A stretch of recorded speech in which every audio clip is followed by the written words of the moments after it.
everybody, and welcome back to my channel. And today we're going to be talking about how to prepare autistic people for the Christmas period and what you can do to best support them. And yeah, as an autistic person myself, I feel this is important to talk about as it is Christmas Eve right now. So happy Christmas ahead of time to everybody. I hope your Christmas time goes fantastic. I hope you have a great day with lots of food and entertainment. And I hope you're in the UK, you're keeping your group small because of the current situation. But yeah, let's get into the video. So for people with autism, Christmas can be a very challenging time, such as changes to their normal routine, such as new toys, new food, loud Christmas music and flashing lights. Situations such as this can cause intense difficulty for the person with autism. So how do you prepare your child or adult for this Christmas period? You discuss the idea of Christmas before time and what will happen, including putting up the Christmas decorations, the Christmas tree, whereabouts in the house you're going to put the Christmas tree up, whether that's the kitchen, the bathroom, the bedroom, the lounge, anywhere in the house where the person wants to put it. Use visual support such as calendars will help counting down the days for Christmas. Keep the schedule as rigid and as normal for the autistic person in your family or autistic loved one in your family as normal as possible. And what I mean by normal as possible is don't change their routine. So say if you get up for breakfast at 8 AM, make sure you get your autistic loved one up at 8 AM for breakfast. If it's shower at 9 AM, get a shower at 9 AM. If they have half an hour of TV after getting a shower, half an hour of TV afterwards. Then discuss them getting dressed at 10 o'clock.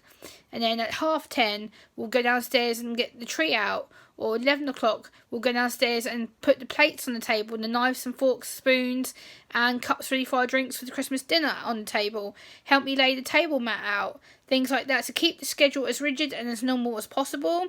By keeping this as structured and clear for your child or adult, their routine will be less stressful, less overwhelming, less different. They'll have the same routine that they do during the week before Christmas.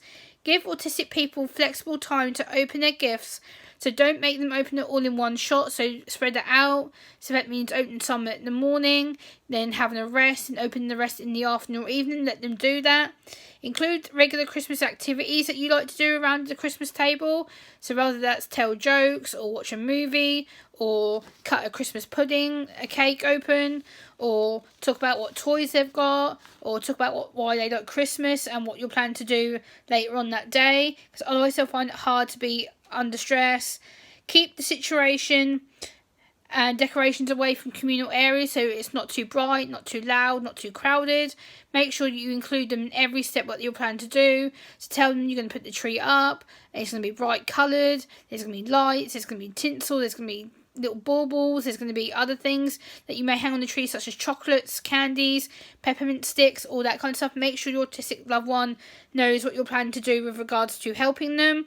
Make sure that the area is not sensory overwhelming. So again, it can be like putting things like dimming light switches in the area where the tree is, so it's not so overwhelming, so that if they need that time to get away from people and the noise and the smell of the food being cooked, they can go and sit in a quiet room with a quiet light on. So for me, right now, I'll give you an example. So for me, like I can change this into purple just to calm down when I'm stressed.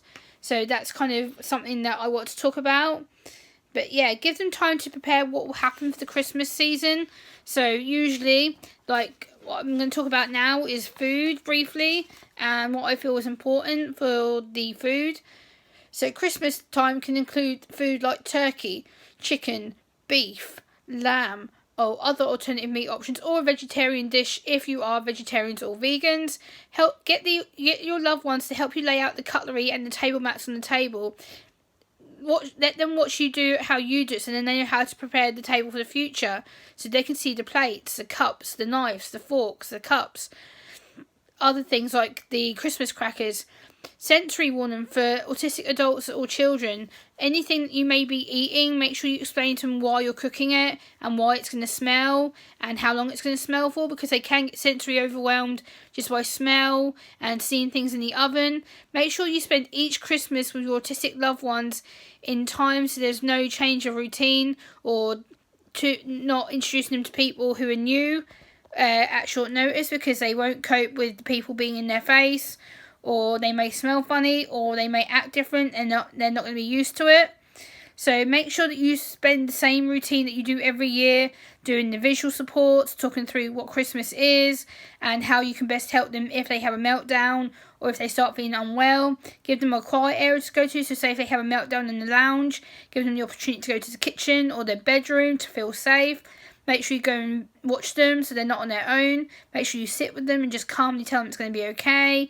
Let them fidget with one of their favourite sensory toys, fidget aids. Let them be so that they can calm down.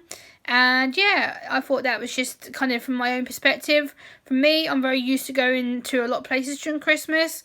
I spend a lot of time with my mum, with my dad, but obviously this year we're only allowed to go in one household. So for me, I'm going to my mum's for dinner, and then I'll be coming back home again to relax and decompress and take care of myself if I need to. And what's left for me to say now is have a happy, healthy, safe Christmas and New Year, and I'll see you in January. Bye!